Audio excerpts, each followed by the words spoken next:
Reynald Sécher, vous êtes connu du grand public pour vos publications sur le génocide, le mémoricide vendéen. Vous êtes également éditeur d'une maison d'édition, Reynald Sécher Éditions, et vous êtes un historien scientifique. Alors pourquoi un historien scientifique s'intéresse à la BD? Alors la raison était vraiment toute simple. Lorsque j'ai fait paraître mon premier livre sur le génocide des Vendéens, j'avais quelques amis qui enseignaient et qui me disaient qu'il fallait cibler avant tout la jeunesse parce que la génération qui était la nôtre était une génération morte. Et j'ai beaucoup réfléchi sur cette question et je me suis dit le meilleur moyen pour intéresser la jeunesse, c'était l'image et donc par extension la bande dessinée. Pourquoi avoir choisi l'histoire de France comme thème?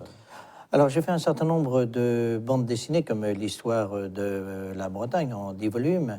J'ai fait un certain nombre de BD sur les rois comme Charlemagne, etc.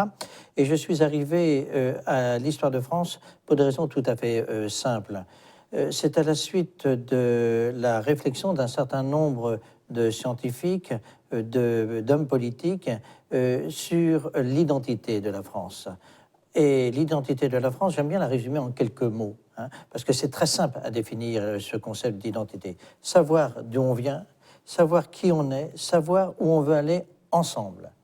Pour savoir d'où on vient, eh bien, il n'y a pas d'autre solution que l'histoire. Donc, il faut créer un support qui soit accessible à la jeunesse, puisque le futur, ce sont les jeunes, et le meilleur support, c'est la bande dessinée. Alors, ce tome 5 de l'histoire de France, c'est de 751 à 987. Comment vous avez fait le choix du découpage chronologique? Alors en fait, ce choix se positionne par rapport à l'importance des personnages. Vous savez, la France, elle s'est faite à partir, grosso modo, d'une quinzaine d'acteurs. Bien.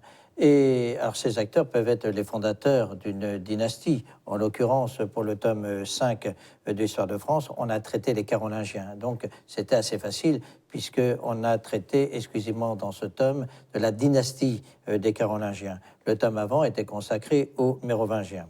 Alors les choses vont être plus compliquées par la suite puisque on a une seule famille qui règne pendant 1000 ans en fait, entre Hugues Capet et Louis XVI. Et là, j'ai retenu 4 personnages clés qui, il me semble, ont été des piliers dans la définition de la France. Quant aux 3 derniers tomes, le premier tome sera consacré à la Révolution parce que cette Révolution mérite, en raison de sa nature, une BD entière. Et après, on traitera d'une part le 19e siècle et d'autre part le 20e siècle. Et nous terminerons avec François Hollande. Est-ce que vous pouvez nous décrire la structure de vos bandes dessinées? Alors, le problème, on a du mal à comprendre ce qui se passe au sein de l'éducation nationale. Ce n'est pas d'ailleurs le fait exclusif de la gauche, c'est aussi le fait de la droite. Ils veulent absolument tuer l'histoire. Et pour tuer l'histoire, il n'y a que 2 solutions. Soit on ne l'enseigne plus, c'est une idée qui est déjà programmée pour les terminales, soit on la rend illisible. Et pour la rendre illisible, on a fait la même chose que pour le français. On a substitué à la méthode syllabique la méthode globale. Et la méthode syllabique en histoire s'appuie sur 4 critères. Premièrement, la chronologie. Deuxièmement, la cartographie. Troisièmement, l'événement. Quatrièmement, l'homme. Et on a substitué à cette méthode syllabique ce qu'on appelle la thématique. Cette thématique est très très lourde de conséquences. On peut prendre des exemples très précis. Par exemple, l'autre jour, je posais la question à un jeune de savoir quand était né le Christ, et allègrement, il m'a dit 1000 ans après Jésus-Christ. Ça ne le choque pas. Si on parle de Gaulle, pour un jeune, c'est avant les Romains, etc., etc. La chronologie, c'est la clé de l'histoire. Et cette bande dessinée comble justement ces lacunes, puisqu'elle se présente en fait sous 4 aspects. Pour commencer, on a, comme un livre d'ailleurs, hein, un sommaire, avec la pagination, tant pour les textes que pour les cartes. Ensuite, on a une page chronologique. Ensuite, on a une introduction. Et ensuite, on a le développement de l'histoire à travers les bandes dessinées, c'est-à-dire sur 44 planches. À la fin des bandes dessinées, vous avez aussi quelque chose qui est plus d'actualité, des photos, des lieux qu'on peut visiter en rapport avec la bande dessinée. Alors ça, c'est pour les bandes dessinées religieuses. Parce que j'ai voulu montrer, à travers ces bandes dessinées religieuses, que le saint, lorsqu'on est chrétien, est toujours vivant. Et à travers l'histoire, bien entendu, mais aussi que l'on peut, si on croit, comment dire, aux saints, là, on peut les intercéder. Et donc, dans ce quatrième volet, j'ai mis les prières qu'on doit utiliser pour prier ce saint. Soit d'ailleurs, il les a créées lui-même. C'est le cas, par exemple, de saint Thomas d'Aquin ou de Marguerite Marie. Soit elles ont été créées par rapport à lui. Et puis, deuxièmement, tout un reportage sur les lieux qu'il a connus ou qui ont été construits autour de son culte et pour son culte. Puis bien entendu, tout ce qu'il a pu laisser, que ce soit par exemple ses effets, comment dire, ses écrits, etc. La dernière BD que nous avons fait paraître, par exemple, c'est sur saint Thomas d'Aquin. Et moi-même, j'étais très surpris que nous ayons autant de choses encore de saint Thomas d'Aquin. Et vous avez écrit de nombreux ouvrages, vous êtes passé à la BD, je reviens sur l'idée de la BD. Quel est vraiment l'intérêt de ce support bande dessinée? Alors le support, c'est l'idée, elle est toute simple, c'est mettre l'histoire à la disposition du plus grand nombre. Il faut savoir que sur 100 livres vendus, lorsqu'on a de la chance, on a à peu près 60 livres de lus. Pour la bande dessinée, c'est un chiffre inverse. C'est-à-dire pour une BD vendue, c'est 11 lecteurs. 11 lecteurs qui vont la lire et la relire.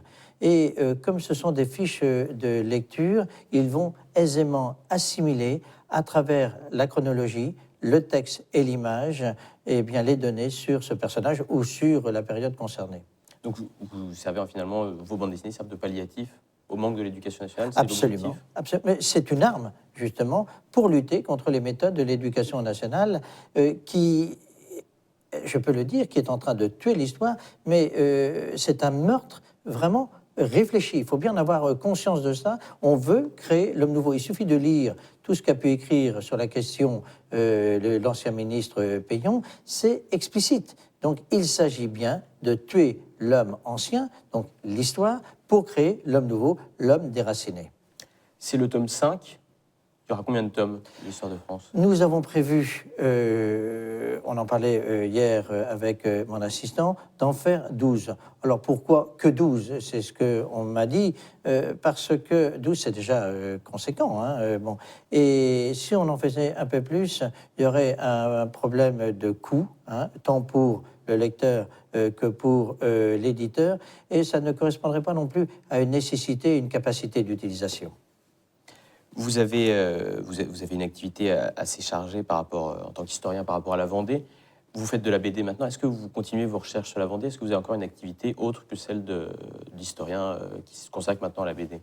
Alors, cette maison d'édition, je l'ai fondée il y a à peu près 25 ans. Je l'ai créée en 1988 et comment dire, un des fleurons de cette maison d'édition a été l'histoire de la Bretagne en 10 volumes, bon, qui sont vendus pour l'essentiel, bien entendu, en Bretagne.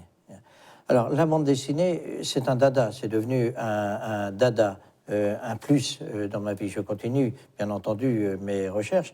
La Vendée, il y a encore des choses à découvrir sur la Vendée, et notamment le 4e plan d'extermination. J'ai mis un étudiant sur la question.